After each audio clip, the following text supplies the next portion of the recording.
আহক আজি এটা নতুন ভিডিও আৰম্ভ কৰো আৰু আজিৰ ভিডিওটোত আমি কাজিৰঙা নেশ্যনেল পাৰ্কৰ বিষয়ে কিছু ডিসকাস কৰো।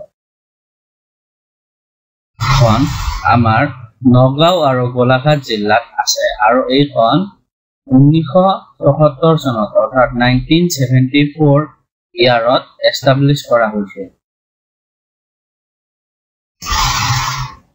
এটা চাও কাজিৰঙা নেশ্যনেল পাৰ্কৰ বিষয়ে কিছুমান ফ্যাক্ট। চাব কাজিৰঙা নেশ্যনেল পাৰ্কখন এজ এ ৰিজাৰ্ভ ফৰেষ্ট 1905 অৰ্থাৎ 1905 চনত এস্টাবলিশ কৰা হৈছিল আৰু এটো মেৰী কাৰ্জনৰ মতে কৰা হৈছিল। তেতিয়া লৰ্ড কাৰ্জন ভাইসৰয় আছিল আৰু লৰ্ড কাৰ্জনৰ ওয়াইফ আছিল মেৰী কাৰ্জন।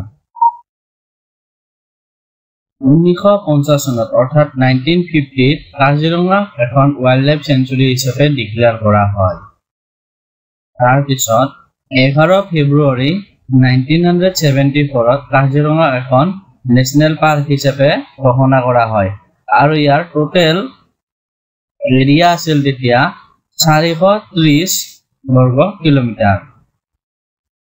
আৰু 1985 ইউনেস্কোয়ে কাজিৰঙা এখন ওয়াৰ্ল্ড হেৰিটেজ সাইট হিচাপে ডিক্লেয়াৰ কৰিছিল। আৰু কাজিৰঙা নেশ্যনেল পাৰ্কখন এখন আমাৰ লগতে টাইগাৰ ৰিজাৰ্ভ হয়। ইয়াক 2006 চনত এজ এ টাইগাৰ ৰিজাৰ্ভ ঘোষণা কৰা হৈছিল আৰু ওভাৰঅল কাজিৰঙা নেশ্যনেল পাৰ্কৰ বৰ্তমান এৰিয়া হৈছে 1090 স্কয়াৰ কিলোমিটাৰ। আমি এতিয়া চাই লওঁ কাজিৰঙা জন্তুৰ কথা।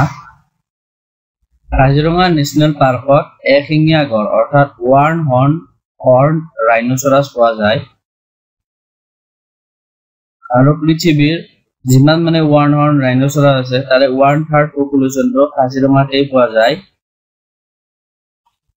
লগতে কাজিৰঙা নেশ্যনেল পাৰ্কত টাইগাৰ বাঘো পোৱা যায় আৰু কাজিৰঙা নেশ্যনেল পাৰ্কত আকৌ আমাৰ সোয়াম ডিয়াৰ অৰ্থাৎ এটো হৰিণ, তাৰপিছত এলিফেন্ট হাতী আৰু ওয়াইল্ড বাফেলো অৰ্থাৎ বনৰীয়া মহ এইবিলাক পোৱা যায়। লগতে মাইগ্ৰেটৰী বাৰ্ডসমূহ পোৱা যায়, কিন্তু বিশেষকৈ এই 5টা প্ৰাণীৰ কাৰণে ফেমাস আৰু মাইগ্ৰেটৰী বাৰ্ডৰ কাৰণে famous. Please like, share and subscribe my YouTube channel.